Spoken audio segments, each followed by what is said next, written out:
You're tuned into the deep dive. Right. Today, we're looking at something pretty important, something affecting millions. Hmm. The recent, well, noise around Social Security, you've probably seen some headlines, and we wanted to really dig into what's being said versus, what the facts are. Exactly. We've seen a number of claims coming from the Trump administration suggesting, well, massive fraud and incompetence within Social Security. It all seemed to kick off rather strangely with a post from Elon Musk on X, Twitter. Strangely is one word for it. Musk apparently suggested he saw data showing people aged like 200 or 300 getting benefits and blamed it on some kind of COBOL error related to Doge. Okay, wait. Doge, the cryptocurrency thing. How does that connect to COBOL? It sounds odd. It is odd. Yes, the Doge reference seems tied to the crypto, the meme culture. Right. Linking it to COBOL, which is, an old programming language still used in some places. While the connection he drew implied this sort of nonsensical error based on an internet meme, technically it doesn't really hold water. Right, but it still got traction, didn't it? Because just a day later, Yeah. Trump's press secretary, Caroline Leavitt, was on Fox News, and she basically repeated these claims, presented them as, factual. without much questioning, it sounds like, just amplifying that initial very weird social media post. Pretty much.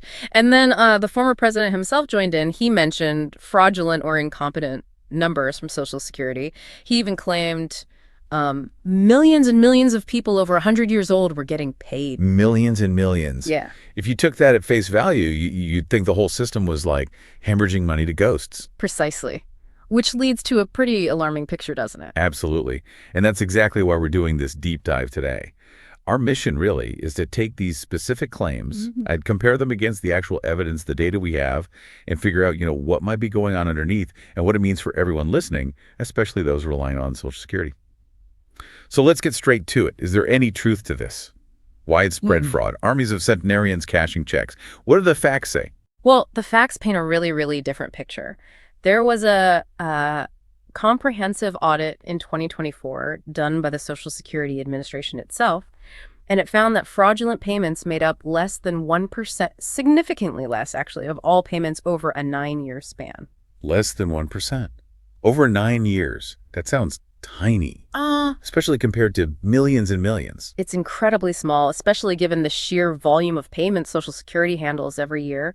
It just doesn't square with the narrative being pushed. Okay, and how does Social Security compare generally in catching fraud? Are they incompetent, as claimed? Actually, quite the opposite. Social Security is consistently found to be pretty effective, quite efficient at detecting and preventing fraud. By most metrics, they perform better than many other government agencies when it comes to stopping improper payments. The idea of widespread incompetence just isn't supported by evidence. So the claims seem pretty shaky based on the audit data. I also read something about a built-in check for really old beneficiaries. Ah, yes, that's a key point. There's an automatic safeguard. The system is designed to stop payments if someone reaches the age of 115. It's a basic operational feature. So this idea of millions over 100 getting checks, it directly contradicts how the system actually works. Okay, so if the claims are demonstrably false, easily disproven, why? Why push this narrative so hard? What's the potential motivation? Well, this is where you kind of need to look at the bigger picture, the political and fiscal context. Right now, the House of Representatives is working on a budget framework, and a big piece of that is potentially extending the Trump-era tax cuts. Right, the 2017 tax cuts, which analyses generally show added quite a bit to the national debt. Extending them would cost a lot. A lot, exactly. And to make those numbers work to offset that cost, you'd need to find significant savings elsewhere in the federal budget, big spending cuts. Okay, and when talk turns to big cuts, Social Security inevitably comes up. It's one of the largest government programs, so it's often looked at as a place where, savings could theoretically be found. I think I see where this is going. If you create this perception of massive fraud and waste in Social Security, it gives political cover, doesn't it, to propose cuts. You can frame it not as cutting benefits people rely on, but as cleaning up abuse. That seems to be the strategy, yes. Build a narrative that the system is broken, rife with fraud, needing urgent fixing.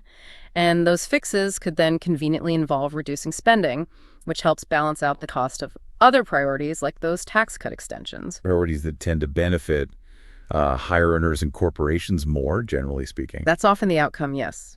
And look, using concerns about solvency or efficiency to talk about Social Security changes isn't new, but the scale of these fraud claims feels different. And the impact of actual cuts, or even just significant delays caused by administrative chaos. Yeah. That could be devastating, couldn't it?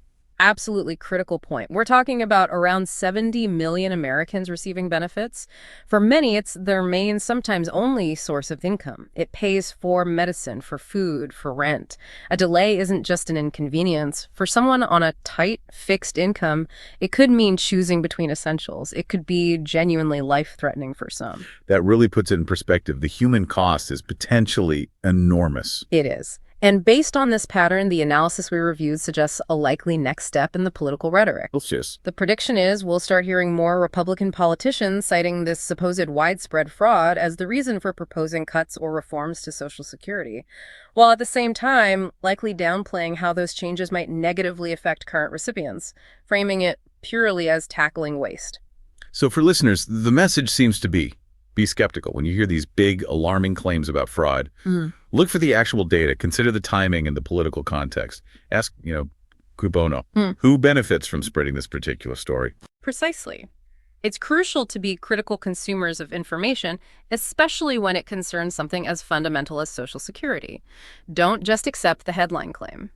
This has been really important to unpack. It shows how easily misinformation, even seemingly wild claims, can take root and potentially influence policy with serious consequences. It does, and it really leaves us with something to think about, doesn't it? As you hear these narratives, even the ones that sound completely outlandish, like 200-year-olds getting checks, just pause.